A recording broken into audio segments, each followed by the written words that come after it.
مسجد سے ہمارا رشتہ۔ آٹھواں رشتہ، مساجد میں روشنی کا انتظام کرنا۔ حضور اکرم علیہ السلام کی آزاد کردہ باندی حضرت میمونہ رضی اللہ عنہا سے روایت ہے کہ انہوں نے کہا کہ اے اللہ کے رسول، آپ بیت المقدس کے سلسلے میں ہمیں حکم دیجیے۔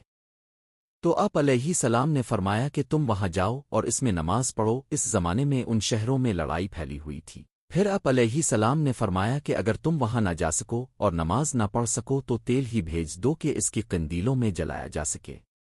مسجد نبوی میں روشنی۔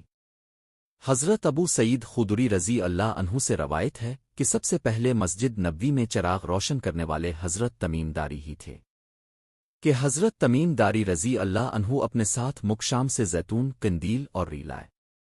جب مدینہ منورہ پہنچے تو اتفاق سے شب جمعہ تھی۔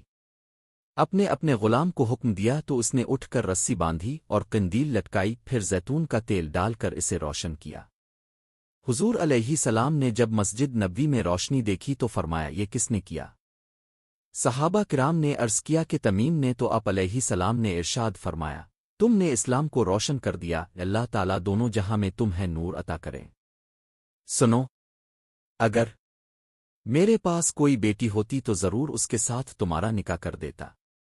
نواں رشتہ، دور سے چل کر مسجد آنا۔